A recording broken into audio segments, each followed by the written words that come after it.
Oke, Assalamualaikum warahmatullahi wabarakatuh. Kami dari kelompok 3 yang akan mempresentasikan mengenai pemberdayaan gender dalam transformasi sosial dalam masyarakat. Nah, kami beranggotakan 4 orang, yaitu saya, Hadijah Nina, Syahril, Kak Hadian, dan Siti Hadijah. Selanjutnya, kita akan membahas mengenai pemberdayaan gender.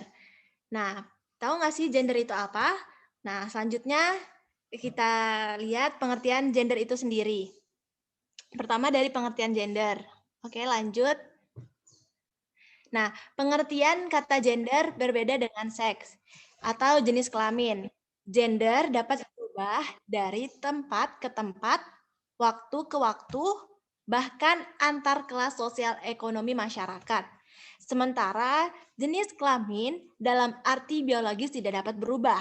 Nah, maksudnya apa di sini? Antara jenis kelamin dan gender itu berbeda. Jenis kelamin itu hal yang konkret, tidak dapat berubah karena udah dari Allah Subhanahu wa taala yang memberikan kita dua jenis kelamin, yaitu laki-laki dan perempuan.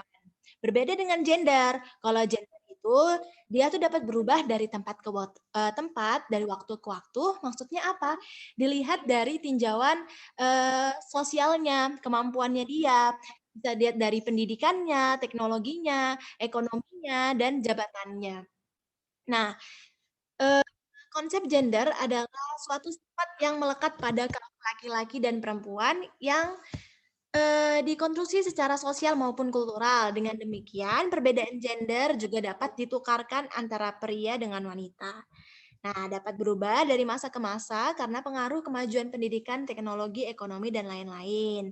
Nah, pemberdayaan gender sendiri itu adalah strategi untuk mewujudkan kesetaraan dan keadilan gender dalam pembangunan, di mana aspek gender harus terintegrasi dalam perumusan kebijakan, program, dan kegiatan sejak perencanaan hingga evaluasi. Nah, seperti itu. Jadi kita melihat dari gendernya, bukan dari jenis kelaminnya. Karena apa? Banyak sekali seperti contohnya kaum wanita selalu diibaratkan dia tidak bisa misalnya menjadi pemimpin atau dan lain sebagainya karena dilihat dari tinjauan jenis kelaminnya. Maka dari itu di sini kita akan memaparkan pemberdayaan gender dalam transformasi sosial. Selanjutnya, pengertian transformasi sosial itu sendiri yang akan dijelaskan oleh Kak Hadian. Kepada Kak Hadian, saya persilakan. Ya, terima kasih banyak. Nah, untuk selanjutnya, pengertian transformasi sosial. Jadi, kata transformasi berasal dari bahasa Inggris yang berarti transform atau mengendalikan suatu bentuk ke bentuk yang lain. Jadi, transformasi sosial berarti membicarakan tentang proses perubahan struktur, sistem sosial, dan budaya. Transformasi di satu pihak dapat bermakna proses perubahan atau pembaruan struktur sosial, sedangkan di pihak lain mengandung arti proses perubahan nilai. Jadi ada beberapa menurut Syamsir Alam, proses perubahan tentang struktur dan fungsi sistem-sistem sosial setidaknya terjadi dalam 3 tahap, yaitu yang pertama invensi, yang kedua difusi, dan yang ketiga ada konsekuensi. Nah, selanjutnya dari transformasi sosial ini ada 2 juga. Yang pertama transformasi yang disengaja dan tidak disengaja. Nah, itu pengaruhnya yang pertama, transformasi sengaja dapat terjadi karena memang dikehendaki oleh masyarakat sendiri. Sebagai contoh, diprogramkan pembangunan agar suasana yang tadinya tidak menyenangkan menjadi menyenangkan. Kemiskinan berubah menjadi kesejahteraan, budaya pertanian dirubah menjadi budaya industri. Dengan direncanakannya bentuk transformasi yang disengaja ini, manajemen menjadi lebih jelas karena dapat diprogramkan dan melihat perubahan-perubahan yang terjadi. Sedangkan yang tidak sengaja terjadi karena pengaruh dari dalam masyarakat itu sendiri maupun adanya pengaruh dari luar masyarakat. Misalnya dengan masuknya teknologi baru. Ya, mungkin itu saja pengertian dari transformasi sosial. Selanjutnya ke Syahril Ramadan.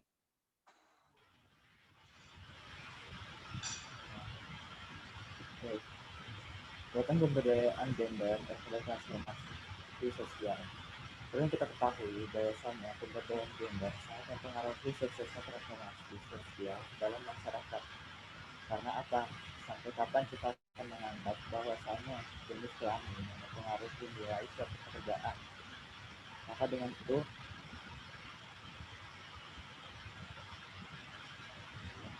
maka dengan Maka dengan itu, pemberdayaan gender akan mengembangkan potensi, hak, dan kualitas seseorang.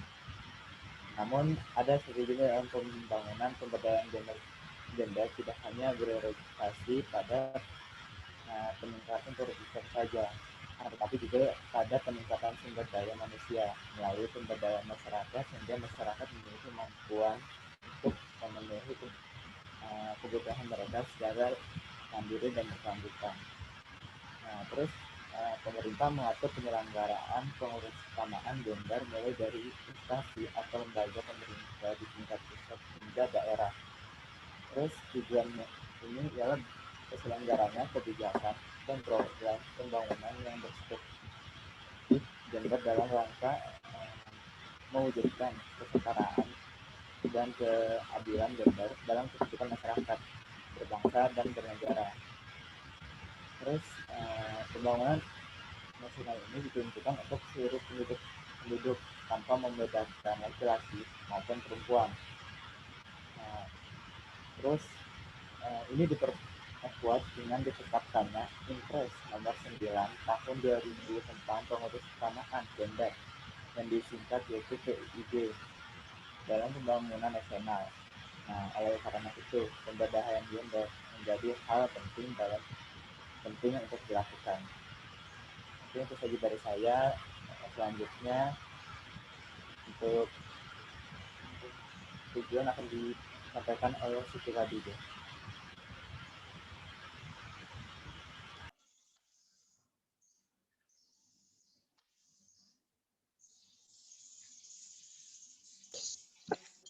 Baik, selanjutnya itu adalah tujuan pemberdayaan gender terhadap sosial. Pemberdayaan gender bertujuan agar pelaksanaan program-program pembangunan dapat mempertimbangkan kesempatan dan akses wanita dan pria terhadap program pembangunan, yaitu dengan terciptanya kendali serta manfaat bagi perempuan, terutama produktivitasnya, melalui pemberdayaan mereka di segala bidang. Selain itu, pemberdayaan gender bertujuan untuk mengupayakan strategi yang harus dilakukan untuk memberi peluang kepada seluruh komponen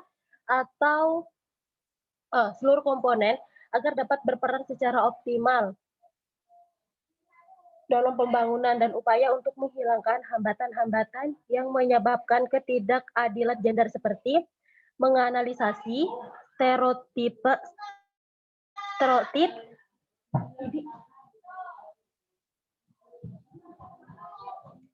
dan beban ganda.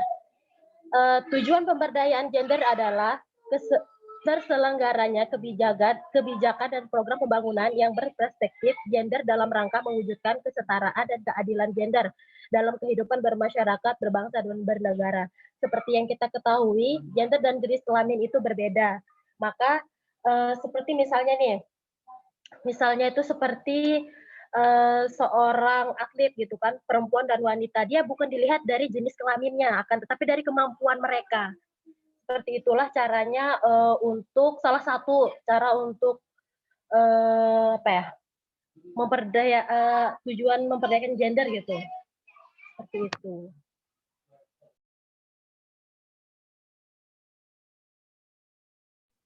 Ya, oke, mungkin sekian dari kami. Terima kasih. Wassalamualaikum warahmatullahi wabarakatuh. Thank you.